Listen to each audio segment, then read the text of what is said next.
하나님께서 오늘 우리에게 은혜 주시기를 축복합니다. 사람들이 아침에 만나면 인사를 하지요.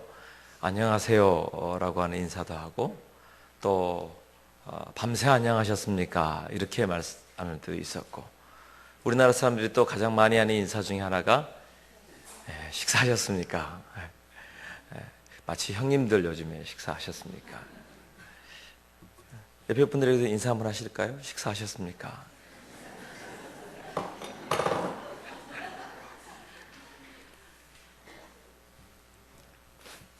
옆에 그러시더군요, 방금. 당신이 밥을 차려줘야 먹지, 이렇게.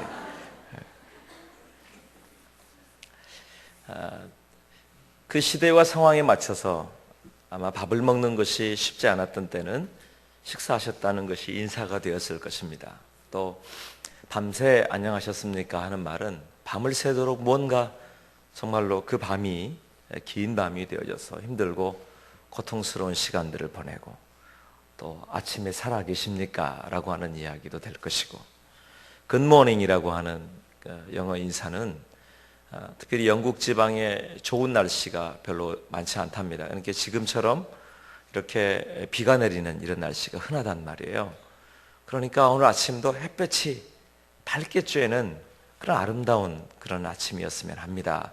그런 소망의 이야기가 바뀌어서 굿모닝이 되는 것이죠. 나름대로의 아침을 맞이하는 방법들이 다를 것입니다. 여러분에게 퀴즈를 한번 낼까요? 아침은 뭐예요? 아침은 뭐죠? 다시 더 쉽게 이야기할까요? 밤은 뭐예요?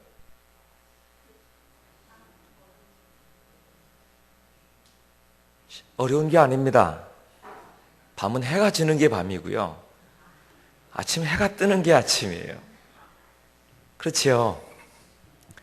밤은 해가 없는 게 밤이고요, 그리고 아침은 새벽부터 해가 떠오르는 것이 아침의 시작이 되어지는 것입니다. 왜 오늘 예레미야는, 이 선지자는 아침에 관한 이야기를 하는 걸까요? 또 그 아침이 그냥 아침이 아니라 소망의 아침을 이야기하고 날마다 새롭게 고백하는 아침이 될 것이다 라고 하는 이야기로 오늘 이야기를 계속해 가고 있습니다. 단순한 이 아침은 해가 떠오르는 아침 정도가 아니라 더 깊이 들여다보면 정말로 우리 속에, 내 영혼에, 내 인생에 정말 해가 떠올라서 빛이 비쳐서 이 밝은 아침과 같은 그 아침을 맞이하고 싶습니다 라고 하는 소망의 이야기가, 또 오늘 예레미야 예가는 민족의 아침을 기다리고 있는 선지자의 노래가 기록되어 있다고 하는 것이지요. 예레미야 예가는 에카예요. 에카는 통곡하며 우는 눈물이거든요. 그리고 에카라고 하는 것은 어찌하여 그런 거예요. 어찌해서 우리에게 이 어둠이 있습니까? 이 고통이 있습니까? 이 어려움이 왜 있습니까? 이 밤은 왜 온 것입니까? 라고 하는 부르짖음의 노래가, 부르짖음의 이야기가 오늘 예레미야 예가입니다. 그 고통의 눈물을 흘리는 노래가 여기 기록되어 있는 것이지요. 배경이 있습니다. 지금 예레미야 선지자가 활동했던 그 시대는 이 왕조들이 마지막 멸망해 가던 시대입니다. 그런데도 불구하고 예레미야 선지자가 끊임없이 40여 년 동안이나 하나님의 심판이 있다, 하나님의 두려운 심판이 있다, 너희가 속히 우상에게서 돌아오고 그리고 너희의 삶이 하나님의 백성으로서의 삶을 살아라. 그런데도 불구하고 왕으로부터 시작해서 누구도 하나님 앞에 돌아오는 사람이 없었어요. 뿐입니까? 정사도 삶도 하나님과 상관없는 삶을 살았습니다. 무엇보다 그들이 이와 같은 고통을 당한 것은 하나님께서 끊임없이 말씀하심에도 불구하고 선지자를 통해서든지 말씀을 통해서든지, 또 하나님께서 우리의 삶 가운데 회개하고 돌이키면 이 심판이 물러가겠다고 말씀하심에도 불구하고 이 백성들이 하나님 앞에 돌아오지 못한 겁니다. 돌아오지 않은 겁니다.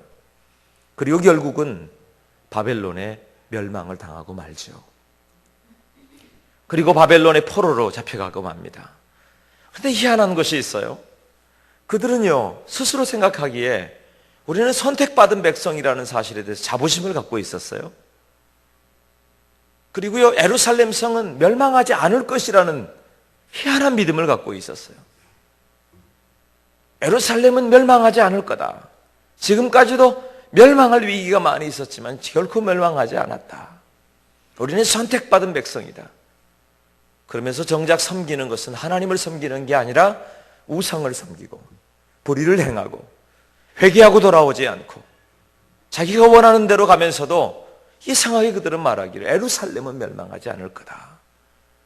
그러나 오늘 시인이 에레미야가 1장, 2장, 3장에 계속해서 보면 자기들이 갖고 있었던 그 모든 것을 다 잃어버린, 수치를 당하고 고통을 당하고 예루살렘 성이 계속해서 포위를 당하고 있었기 때문에 심지어는 어미가 그 아이를 잡아먹는, 삶아먹는 일까지 벌어지는 그런 추악한 일들이 그 성읍에 벌어지고 말았어요. 얼마나 고통스러운 이야기입니까? 그러니까 에레미야는 이 백성을 위하여 통곡하며 기도하는 겁니다. 에레미야에 보면 내 어쩌면 내 머리는 물이 되고 내 눈은 눈물 근원이 될 거라고 하면서 통곡하며 기도했던 사람이 에레미야 선지자였습니다.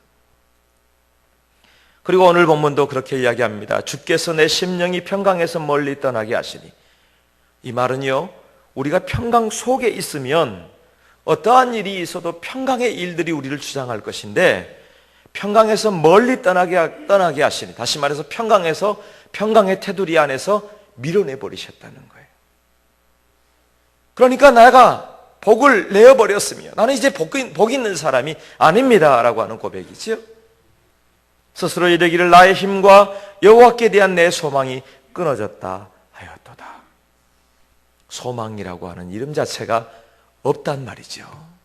오직 남아있는 것이 무엇입니까? 내 고초와 재난과 쑥과 담즙, 쓰디쓴 인생의 마지막 남아있는 것은 그거밖에 없습니다. 성경학자들이 원어를 해석하면서 보니까 고초, 쑥, 담즙, 이 모든 것은요, 재난과 고통이라는 것으로 모두 다 모아진 거예요. 그러니까 에레미야가 말하고 싶은 게 그겁니다. 세상이 갖고 있는 모든 고난과 고통이 다 내게로 와버렸습니다. 우리 민족에게로 와버렸습니다. 뭔가 우리가 우리의 힘으로 그렇게 살 것처럼 그렇게 여겼지만 결국은 하나님의 경고하심, 하나님의 회개에 대한 말씀에 대하여 순종하지 않을 때에 이 백성은 멸망했고 바벨론의 포로가 되었고 쑥과 담즙 같은 쓰디쓴 인생만이 내 앞에 있습니다. 이게 밤 아니에요, 여러분? 이게 어둠이지요. 이것이 어둠입니다. 도저히 아침이 올 것 같지 않은 어둠, 그리고 그 아침 해가 떠오를 것 같지 않는 소망 없는, 소망이 끊어져 버렸다고 이야기하잖아요. 끊어져 버렸어요. 어찌할 수 없는 상황에 놓이게 된 것입니다. 출애굽기 2장에 보면 여러 해 후에 애굽 왕은 죽었고 이스라엘 자손은 고역으로 인하여 탄식하며 부르짖으니 그 고역으로 인하여 부르짖는 소리가 하나님께 상달한지라 그랬거든요. 그러니까 요셉이 죽고 난 이후부터 요셉을 기억하지 못하는 왕이 있고 난 이후에 이스라엘 백성들의 삶은 처음 고센 땅에 이르렀을 때 조금 좀 편안하게 살았을 뿐이지 430여 년 동안의 애굽 생활이 평안하지 못했어요. 노예로 살았어요. 종으로 살았어요. 종도 그냥 산 게 아닙니다. 온갖 고통스러운 잡일들은 모두 그곳에 있었고요. 여러분 430년이면 세대가 거쳐가는 시간들 아닙니까? 몇 세대가 거쳐가는 시간이에요. 그런데 그 시간이 오늘 에레미야가 말하는 것처럼 소망이 끊어졌다라고 말하는 세대 아니겠어요? 내가 아이를 낳으면 뭐해요? 그 아이도 종이 될 것인데. 손주를 안아보는 기쁨이 있잖아요. 그런데 손주를 안아보는 기쁨이 있어도 그 아이를 안아보면 뭐해요? 이 아이도 종이 되겠다 싶으면 소망의 빛이라도 조금이라도 있어야 아침이 올 것 같아야 그래야 소망의 날을 살 것인데, 그런데 놀랍게도 소망은 없다는 이야기를 하는 겁니다. 내일 아침이 오면 무엇합니까? 아침이 아닌 거죠. 소망 없는 인생들에게 고백하고 있는, 인생들의 고백이 여기 있습니다. 에카의 고백이, 부르짖는 고백이, 눈물의 고백이에요. 그리고 말하는 겁니다. 에카, 어찌하여 내게 이런 고통의 시간이 있는 겁니까? 사람들마다 이런 고비가 있어요. 엊그제 우리가 수능을 봤습니다만 아마 이 수능을 본 친구들은 그럴 겁니다. 어찌하여 라고 하는 친구도 있을 거고, 드디어 아침이 왔다 이럴 수도 있을 겁니다. 그런데 여러분, 그 시간들이요, 그 앞에 놓여 있으면 마치 밤 같아요. 차라리 그 아침은 오지 않았으면 좋겠어요. 그렇지 않던가요? 여러분의 아침이 늘 기다려지는 시간이 있던가요? 아니면 다시는 이 아침이 오지 않기를 원하는 때가 있던가요? 제가 생각해 보니까요, 제가 어느 때가 아침이 가장 오지 않기를 바랬고 어느 때 빨리 아침이 왔으면 좋았겠나 생각해 봤더니, 군대 간 날 아침이 절대 안 왔으면 좋겠고, 제대하는 날 아침이 어찌 그렇게 빨리 안 오는가 이런 생각이 들더라고요. 왜냐하면 그 시간들이 나름의 내 의지와 내 뜻대로 움직일 수 없는 시간이다 생각되어지고 매이게 되는 시간이기 때문이라는 생각이 들었습니다. 자유가 없는, 매이는 것이죠. 사람들마다 그런 고통의 시간들이 있어요. 오늘 에레미야가 말하고 있는 것처럼 소망이 끊어져 버린 것 같은 그런 시간들. 여러분의 오늘 아침은 어떠셨습니까? 이 아침이 소망이 있는 기쁨의 시간이셨습니까? 아니면 이 아침에 정말 일어나기 싫은 마음, 차라리 아침에 오지 않았으면 좋겠다 그러고 오셨습니까? 오늘 또 1시간 동안 어떻게 제 목사 얼굴 보나 이렇게 오신 분이 혹시 계십니까?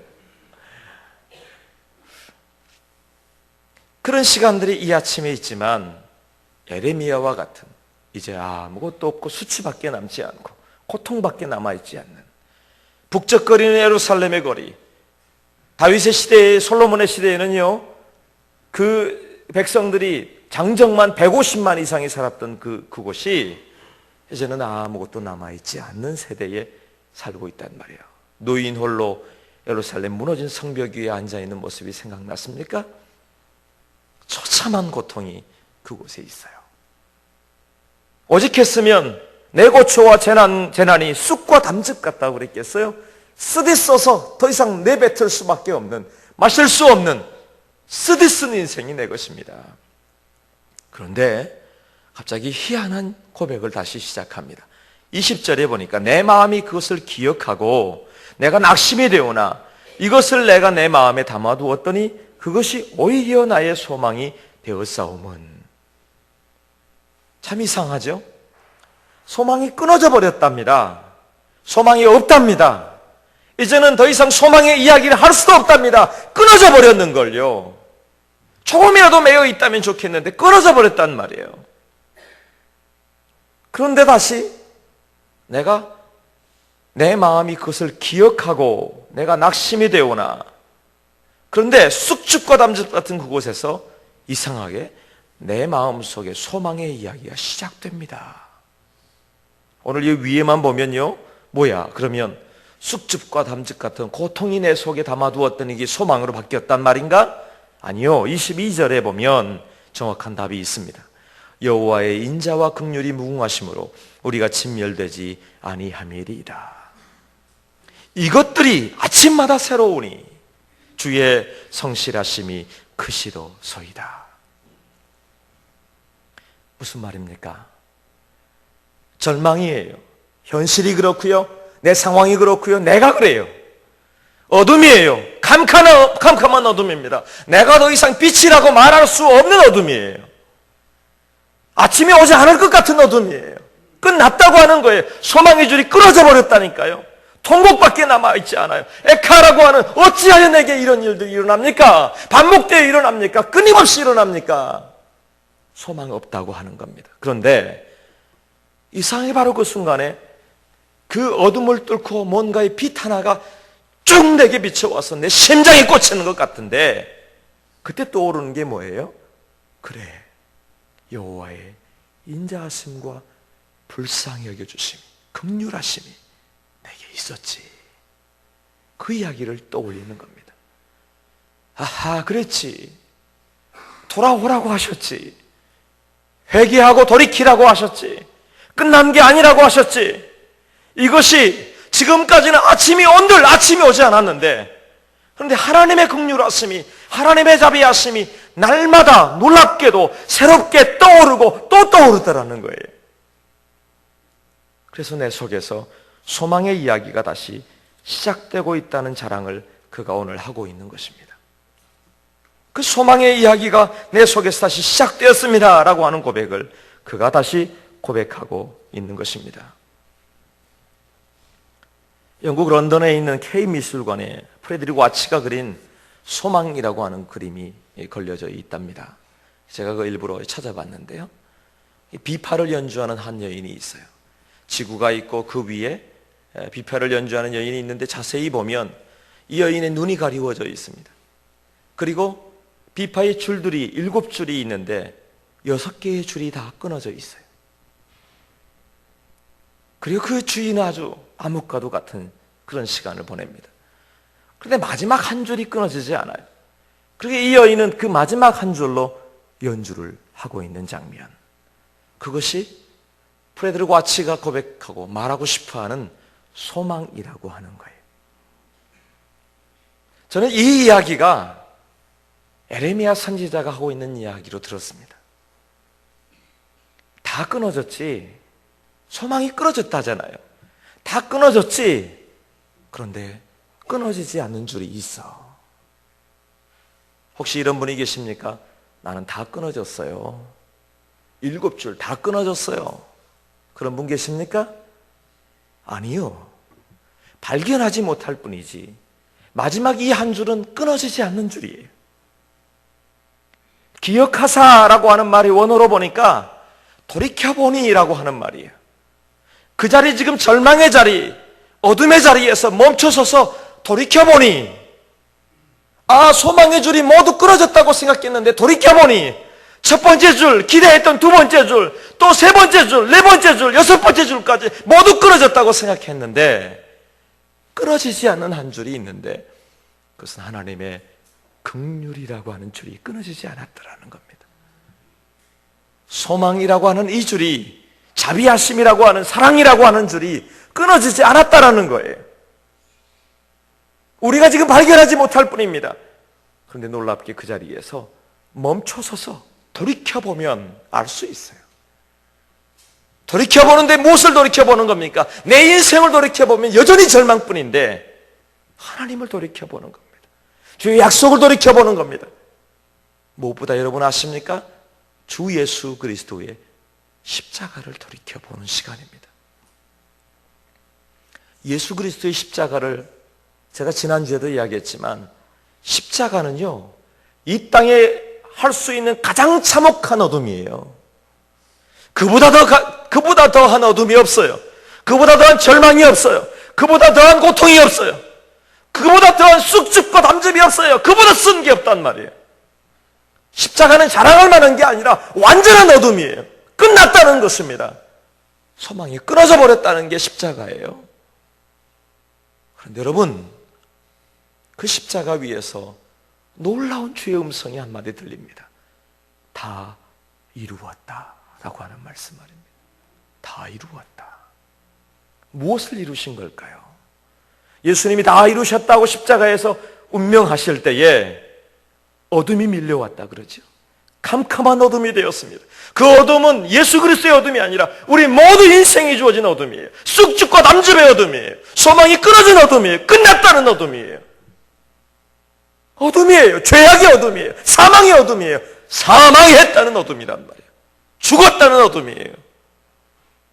그런데 어찌 십자가가 자랑입니까?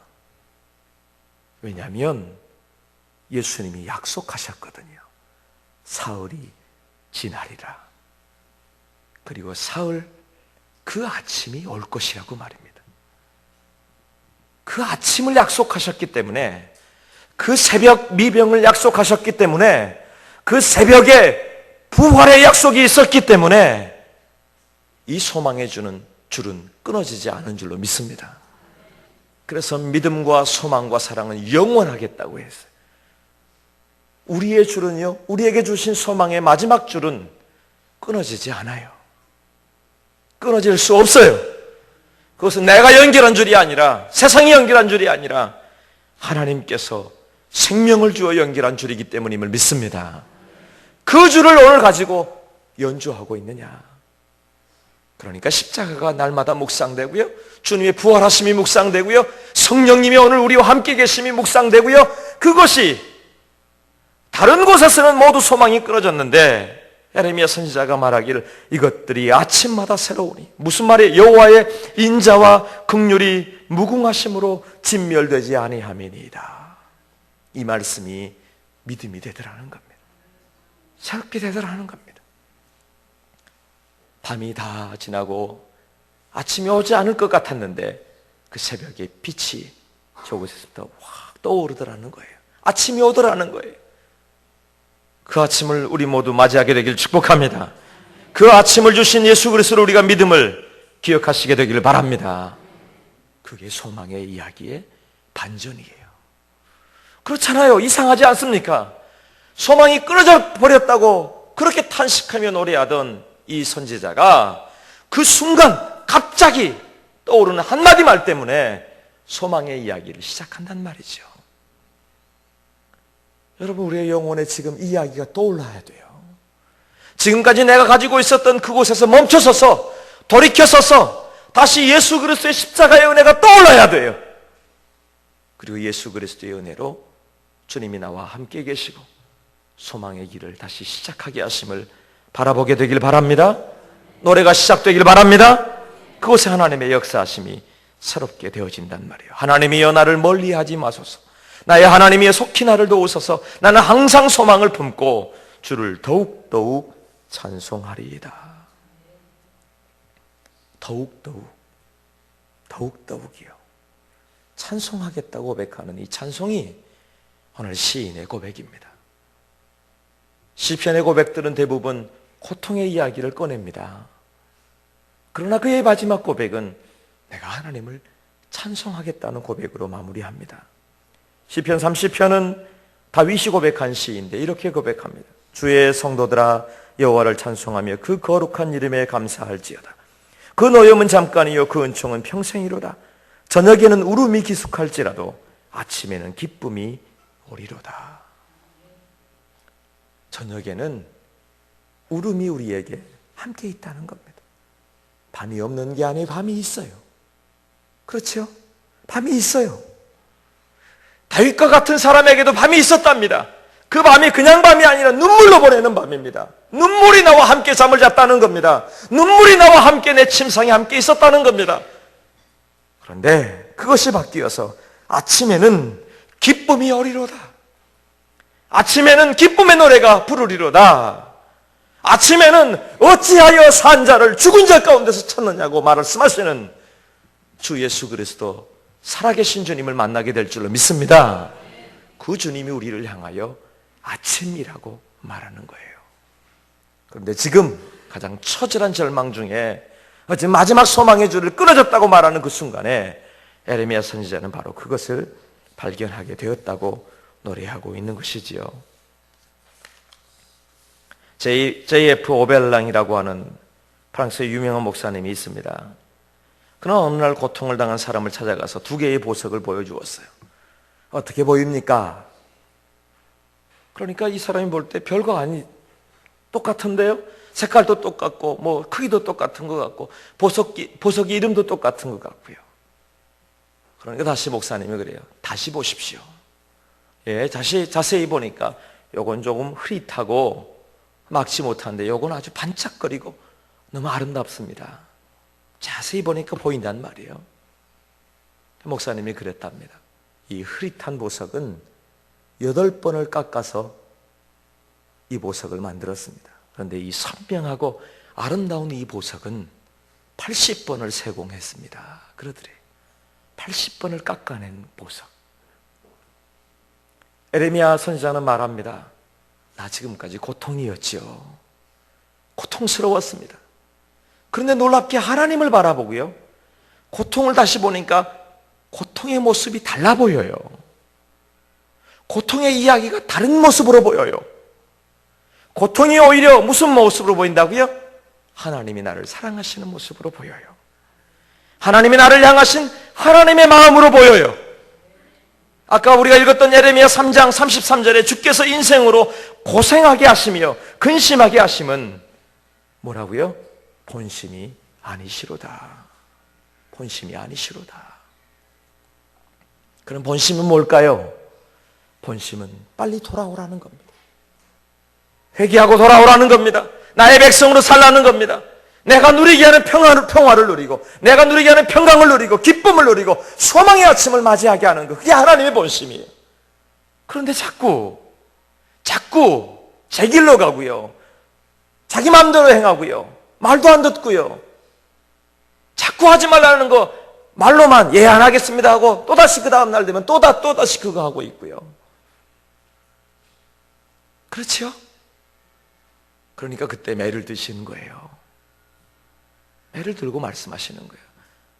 고통을 주고 쑥즙과 담즙을 우리에 먹이시는데 본심이 아니시랍니다. 고통의 날들이 있습니다. 그러나 본심이 아닙니다. 그러나 그것이 그 본심이 않는 것으로 끝나는 게 아니라 보석되게 하시기 위함이에요. 더 반짝거리게 하시고, 더 빛나게 하시고, 정금같이 나오게 하시고, 그래서 하나님 앞에 서게 하시는 그 은혜, 소망을 주시고자 하는 은혜가 오늘 우리에게 있는 줄로 믿습니다. 사도 바울은 말해요. 우리는 질그릇인데 우리 안에 보배이신 예수 그리스도를 담았다고 말이죠. 그러니까 오늘 우리에게도 마찬가지로 말씀하시는 겁니다. 나를 예수님 닮게 하시기 위하여. 여러분, 더 지금 고난 중에 계신 분이 계신가요? 내가 더 이해되지 않는 그런 상황 중에 있는 분이 계신가요? 여러분을 보석되게 하시기 위하여, 예수님 닮게 하시기 위하여 그 시간들을 지나가게 하시는 줄로 믿습니다. 우리 옆에 분들에게 한번 인사하겠습니다. 제가 보니 예수님 닮으셨군요. 네. 한 번 더 하실까요? 제가 보니 예수님을 뵙는 것 같습니다. 네. 그런가요?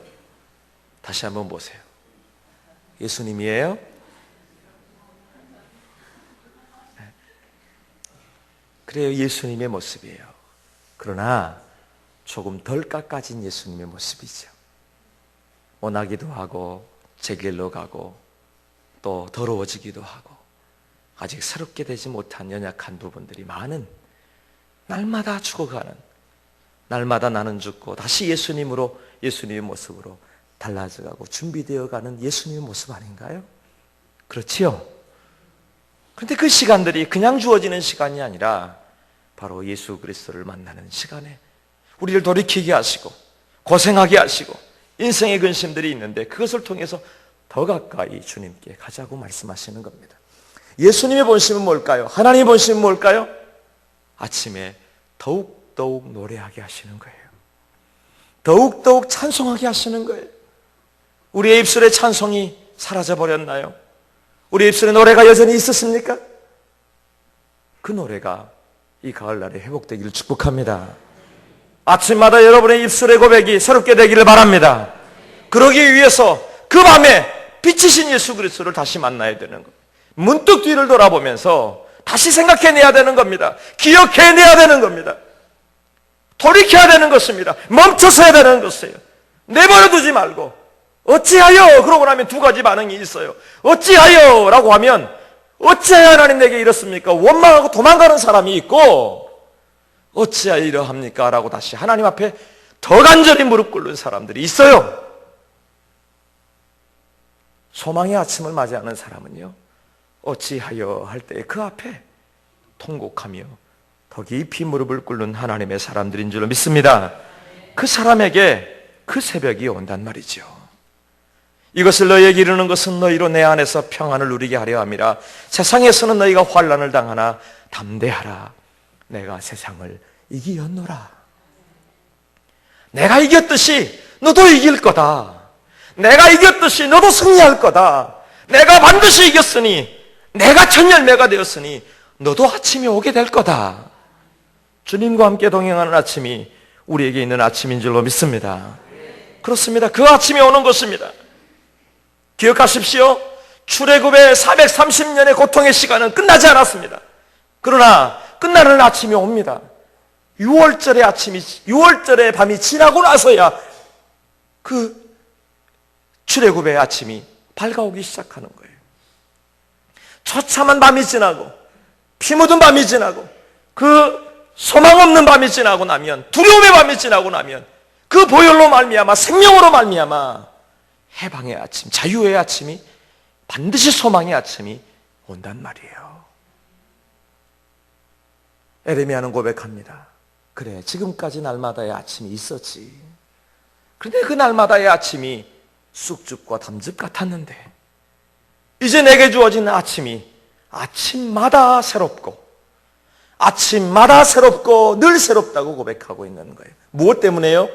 내 환경 때문이 아니라 여호와의 자비하심, 사랑하심, 그리고 긍휼히 여기심을 다시 생각하니, 다시 돌아보니 그것으로 말미암아 내 안에 참 기쁨이 있다 고백하고 있는 것입니다. 말씀을 맺겠습니다. 도스토옙스키와 촛불이라고 하는 글이 있습니다. 도스토옙스키가요, 아주 가난한 삶을 살았답니다. 그의 나이 40이 되어질 때 그가 정말 의지했던 형님이 갑자기 돌아가셨어요. 그리고 나서는 그 형님의 가족들까지 모두 부양하게 됩니다. 그런데 글을 쓰는 이 사람에게 있어서 얼마나 가난한 삶을 살았는지 모릅니다. 어느 날은 한 곳에 그 방을 잡고 그곳에 쉬는데 그곳에서 이 친구들에게 보낸 편지가 나중에 알려졌어요. 그 친구들에게 이런 편지를 보냈습니다. 오늘 아침엔 호텔에서 식사나 차도 주지 않는다. 빵 한 조각 못 먹고 물만 먹고 3일을 견뎠다. 그런데 이상하게도 빵을 주지 않는 것보다 저녁에 촛불을 주지 않는 것이 불쾌했다. 이렇게 편지를 보냈어요. 도스토옙스키가 생각하기에 내가 지금 빵을 먹는 것, 빵을 못 먹고 지금 사흘 동안이나 물만 먹고 살았단 말이에요.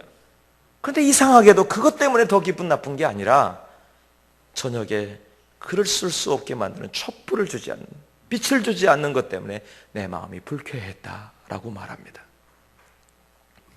세상 사람들이, 아니 우리도 예외이지 않습니다. 많이 살펴보면요, 결국은 빵이더라고요. 빵. 어쩌면 더 좋은 빵을 먹을까, 더 많은 빵을 먹을까. 그거 없으면 불쾌해지고, 그거 없으면 내가 내 마음속에 괴로워지고 힘들어지는 거, 빵의 이야기더라고요. 그렇지 않은가요? 그런데 이 위대한 이 문학가는 말합니다. 나는 빵보다 사흘을 굶어서도 촛불이 없는 것이 내 마음을 더 괴롭게 했다라고 말이죠. 이 편지를 보내고 이틀 후부터 그가 글을 쓰기 시작했는데요, 그 글이 완성되고 나서 세상을 놀라게 했죠. 그 책이 바로 죄와 벌이라고 하는 책입니다. 그에게 소망의 아침이 시작된 줄로 믿습니다. 빵이 아니라 촛불로 인해서 말입니다. 빵이 아니라 빛으로 인해서 말입니다. 우리 흔히 하는 말로 반드시 아침은 온다고 말하지요. 그렇습니다. 그런데 그 아침이 세상이 주는 아침이 아니라 영원한 빛이신, 세상의 빛으로 오신 예수 그리스도, 소망으로 오신 예수 그리스도, 부활의 첫 열매가 되신 예수 그리스도, 끊을 수 없는 소망의 빛이신 예수 그리스도, 그 예수 그리스도께서 우리에게 오신 줄로 믿습니다. 우리에게 오신 그 빛으로 말미암아 오늘 우리에게 허락하시는 소망의 아침을 날마다 맞이하게 되기를 축복합니다. 그렇습니다. 우리는 소망의 사람들입니다. 우리만이 아니라 우리와 함께하는 모든 이들도 소망의 아침을 맞이하게 하시고 더욱 찬송의 고백이 우리 모두에게 있게 되기를 축복합니다. 기도하겠습니다. 십자가로 소망의 이야기를 시작합니다. 가장 처참한 어둠을 주님이 감당하셨기 때문입니다. 이제 다시 이 한 주를 살아갈 동안 소망의 노래가 우리 입술을 통해 불려지게 하여 주옵소서. 내가 보는 아침이 아니라 주님을 바라보는 아침이 우리의 것 되게 하여 주옵소서. 예수님 이름으로 기도드립니다. 아멘.